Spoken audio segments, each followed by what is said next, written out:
નમસ્તે મિત્રો, કેમ છો બધા? મજામાં ને? આનંદમાં ને?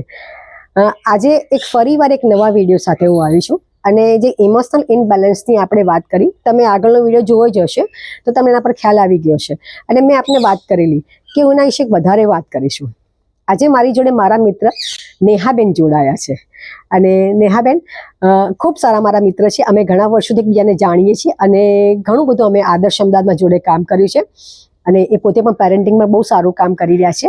તો અમે લોકોએ આજે વાતચીત કરતા હતા તો મેં કીધું આપણે બે મળીને વાત કરીએ અને એકબીજાને પ્રશ્નો પૂછીએ અને કામ કરીએ. તો કેટલાક નેહાબેનના પ્રશ્નો છે એના હું જવાબ આપીશ અને આપણે વાત આગળ કરીશું. તો કન્ટિન્યુ નેહાબેન.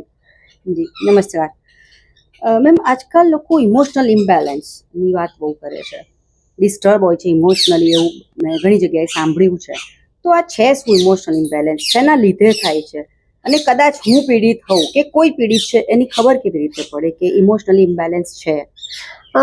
બહુ સિમ્પલ છે કે જો આપણે જ્યારે આજકાલ આ બધા શબ્દો એટલા બધા વધી ગયા છે, ઇમોશનલ ઇનબેલેન્સના ને એવા બધા. પહેલાંના જમાનામાં કંઈ આવું કોઈ હતું ખરું? ના, સાંભળ્યું જ નથી. તમારા મમ્મી કે પપ્પા જોડે તમે વાત કરશો તો ના, આવું કંઈ મેં અત્યારથી હમણાંનું આ બધું બહુ વધી ગયું છે. ડિપ્રેશન બી આઈ થિંક બહુ વધી ગયું છે અત્યારે. એનું સૌથી મોટું કારણ આપણા વિભક્ત કુટુંબો છે અને જે બાળકોનો જે બાળ ઉછેર છે ને એમાં જે અત્યારે જે બદલાઈ ગયો છે જમાનો, જે ફાસ્ટ લાઈફ, સ્ટ્રેસફુલ લાઈફ, એનાથી આ બધું થયું છે. હા, એગ્રી. તો આ વસ્તુમાં શું છે, મેઇન 3 કારણ છે. તમને કેવી રીતે ખબર પડશે? એક તો મૂડ સ્વિંગ થતા હશે લોકોના. તમે જુઓ કે નાની વાતમાં ડિસ્ટર્બ થઈ જાય, કંટાળી જાય, ગુસ્સે થઈ જાય, કોઈ ક્યુ હોય તો ગુસ્સે થાય, ટ્રાફિકમાં પણ લોકો હોર્ન માર કરે છે, કાં તો પછી ફાસ્ટ ગાડી ભગાવે છે, સિગ્નલ તોડે છે, આપણે જોઈએ છે બધું. તો આ મૂડ સ્વિંગના બહુ જ મોટા દાખલા છે અને દરેક વાતમાં એ શિટ યાર, ઓ શિટ યાર, એવું બધા લોકો આજકાલના જનરેશનમાં આપણે બોલતા જોઈએ છે. તો આ એ લોકોના મૂડ એક ઠેકાણે નથી હોતા અને નાની વાતમાં એ લોકો ડિસ્ટર્બ થઈ જાય છે. તો આ મૂડ સ્વિંગ એક તમારું સૌથી મોટું કારણ છે. બીજું છે કે એ માણસો ઘણીવાર બહુ વધારે પડતા ઇમોશનલ જ્યારે થાય છે ત્યારે એ નાની વાતોમાં રડી પડે છે, ગુસ્સે થઈ જાય છે. કોઈ રીલ કે કોઈ મોબાઈલમાં કંઈ જોતા હોય, ટીવીમાં, તો પણ એ લોકો રડવા માંડે છે કોઈ પણ કારણ વગર. આપણે જોયા છે. હું જ રડી પડું છું. અચ્છા, બની શકે એવું ક્યારેક. અને આ મોબાઈલ ને રીલના જમાનામાં, ઇન્સ્ટાના જમાના, અને આખો દિવસ તમે જુઓ તો કોઈ જોયા કરે છે. આ પછી કોઈ કામમાં તમારું મન નથી લાગતું. સેકન્ડ, કોઈ કામ કરવું હોય ને તો તમે ભૂલી જાઓ છો. જો તમે ક્યારેક, માનવીનો સ્વભાવ છે ભૂલી જઈ શકે છે, આપણે ક્યારેક ભૂલી જઈએ બધા, પણ જે તમને લાગે કોઈક માણસ દિવસમાં બધી જ વસ્તુ ભૂલી જાય છે અને ક્યાં તો ઘણીવાર ગૃહિણીને ખાસ કહીશ કે ગેસ ચાલુ હોય અને એ સામે ઊભી હોય અને એને ગેસ બંધ કરવાનું ના ખબર પડે. આવું આપણે ઘણીવાર જોયું છે. ઘણીવાર આપણે કોઈ તેલ મૂક્યું હોય ને ગરમ થઈ ગયું અને એ ગભરાઈને હક્કી થઈ જાય પણ એને ગેસ બંધ કરવાનું ના ખબર પડે. આના કારણે નાના મોટા ઇન્સિડન્ટ્સ પણ થઈ શકે છે. તો આવું થાય છે. વારંવાર ગુસ્સે થઈ જાય છે. આપણે જોઈએ છીએ કે આજકાલ મેનોપોઝની તકલીફ લોકોને બહુ થાય છે. 40 to 50 જે લોકો આવે છે અત્યારે, અને બહુ તો અત્યારે તો અર્લી મોનોપોઝ સ્ટાર્ટ થઈ ગયું છે. ત્યારે મોનોપોઝમાં પણ જે લેડીઝો કામ વગર રડે છે, ગુસ્સે થઈ જાય છે, એને ગભરામણ થાય છે, હાર્ટબીટ વધી જાય છે. ઘણીવાર તમે જુઓ લોકોને બહુ ભીડ જુએ ને તો પણ હાર્ટબીટ વધી જાય. તો એ ભીડના કારણે નહીં, પણ એ ભીડ તો છે, સફોકેશન કરે છે, પણ મેઇન તો એ લોકોનું ઇમોશનલ ઇનબેલેન્સ છે, ત્યારે આવું થાય છે. તો આ બહુ મોટી એક વાત છે. અને જો આગળ વધતા તમે આનો કોઈ ઈલાજ ના કરો કે આના પર તમે ધ્યાન નથી આપતો તો એ માણસ આત્મહત્યાના વિચાર પણ કરે છે. ઓહો, ઇમોશનલ ઇનબેલેન્સ આટલું લાંબુ ખેંચાઈ શકે છે કે તમને ડિપ્રેશન કે આત્મહત્યા સુધી લઈ જઈ શકે? ડિપ્રેશન ને આત્મહત્યા સુધી તમને લઈ જાય છે. કારણ કે શું છે, અત્યારે એકલતા થઈ ગઈ છે બધાની વચ્ચે. આપણી વચ્ચે ક્યાંય બોન્ડિંગ નથી રહ્યા, ફેમિલી બોન્ડિંગ નથી, રિલેશનના બોન્ડિંગ નથી, અને બધા સંબંધો એવા થઈ ગયા છે કે કોઈ આપણે એને સમજી નથી શકતા અને બધા વ્યવહારના સંબંધો થઈ ગયા છે, કોઈ દિલના સંબંધો નથી રહ્યા. બહુ સાચી વાત છે. કે દિલના સંબંધો આજે ઘણી બધી જગ્યાએ બહુ જ ઓછા જોવા મળે છે. હા, ત્યારે તો આપણે આનો ઉપાય શું કરી શકીએ કે આમાંથી આપણે બહાર આવવું હોય તો એના માટે આપણે શું કરી શકીએ? જો જ્યારે મને ખબર પડે કે મારા ઘરમાં જો મને આ 3 કારણો દેખાય થોડા પણ મારા બાળકમાં કે મારા હસબન્ડમાં કે મારી આજુબાજુ જે પણ રહે છે કોઈ પણ એની જોડે કે દેખાય કે આ માણસ બહુ ડિસ્ટર્બ છે, ઉદાસ છે, જો એ લોકો તો પહેલાં છે ને જલ્દી કોઈને સ્માઇલ નહીં આપે. હા, જ્યારે માણસ એ ઇમોશનલ માણસ હશે ને એ જલ્દી સ્માઇલ નહીં આપે. એ સ્માઇલ આપતા પહેલા પણ વિચાર કરશે કે આ માણસ કેમ સ્માઇલ કરે છે મારી સામે.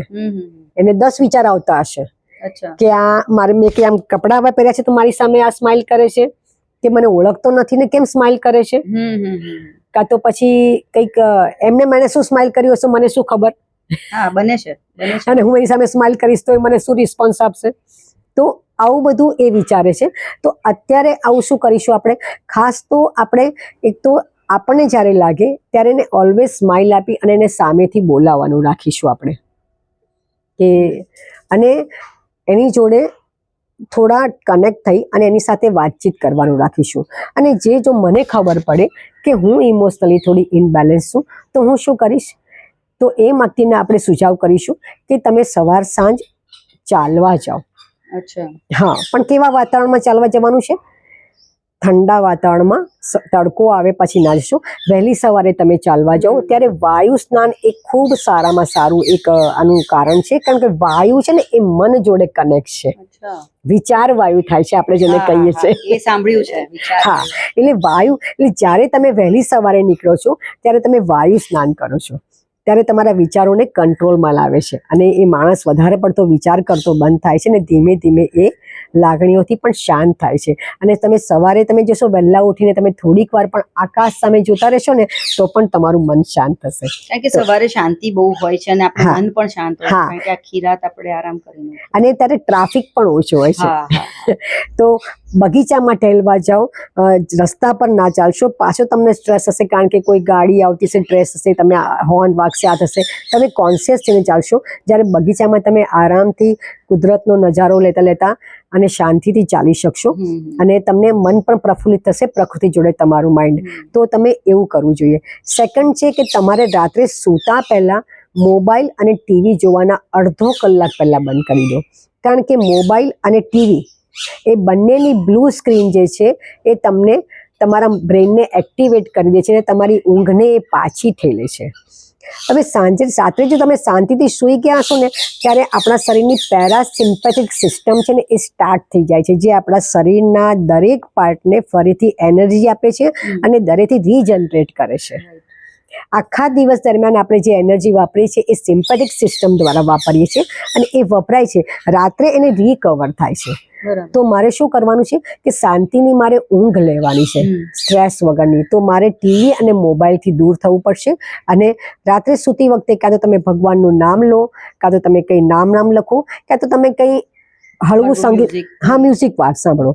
આવું કંઈ તમે કરી શકો તો આ તમારા માટે ખૂબ સારો ઉપાય છે. અને સૌથી બેસ્ટ તો બીજો એક ઉપાય છે કે તમારા મિત્રોને હળવા મળવાનું રાખો. ફરીથી જેમ આપણે હળીએ મળીએ છીએ, ફરી ફોન કરી સામેથી એને મળવા જાઓ, જે તમે અક્ષર મને મળવા આવો છો.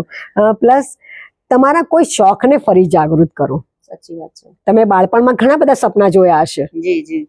તમે કોઈ એક નાના બાળકને પૂછો તે તમને શું કહેશે આજે કે તારે શું બનવું છે? તો ઘડીકમાં ડોક્ટર કહેશે, ઘડીકમાં, એટલે જેવા સાથે એ જોડાતો જશે. ઇમોશન ની વાત કરીએ છીએ તો જે ઇમોશન સાથે જોડાતો જશે એને દર વખતે બદલાતું હોય છે. પણ એને કંઈક ને કંઈક એને એક શોખ હોય છે, ખરા કઈ હોય છે. અને તો તમારી અંદર પણ કોઈ એક શોખ હશે. તમને પણ કંઈક બનવું હશે. જરૂર. તો એ યાદ કરો કે નાના હતા ત્યારે તમારે શું બનવું હતું. મને ડ્રોઈંગ કરવું બહુ ગમે. તો તમારે મને એક ડાન્સર બનવું હતું. ઓકે. તો તમે અત્યારે કરી શકશો. અત્યારે તો આપણે જોઈએ છે કે અત્યારે કેટલું બધું આપણી પાસે ઓપન અપ માર્કેટ છે. તો તમે એ શોખને કરવા માટે તમારી પાસે પૂરતો ટાઈમ છે અને સમય છે, પૈસા છે, બધું છે, તો તમે એ કરી શકો છો. અત્યારે જો પૈસા નથી તો ઓનલાઈન પણ તમને આવા બધા ક્લાસીસ જોવા મળે છે, તો તમે એ પ્રમાણે સ્ટેપ શીખી શકો. પણ તમે તમારા માટે રોજ 1 કલાક કાઢો એ હું તમને ચોક્કસ કહીશ. અને જે પણ માણસને આવો ઇમોશનલ ઇનબેલેન્સ હોય એ લોકોને ખાસ કહેવું કે તમે તમારા માટે સમય ફાળવો અને સૌથી પહેલું પોતાની જાતને પ્રેમ કરો અને પ્રાયોરિટી આપો. હા, એ બહુ ઇમ્પોર્ટન્ટ હા. વસ્તુ છે. ઘણા જ્યારે બધા હું એની મને- વાત કરે છે. હા, જ્યારે હું મને પ્રેમ કરવા માંડીશ ને ત્યારે હું બધાને પ્રેમ કરવા માંડીશ અને મારી લાગણીઓ બેલેન્સ થઈ જશે.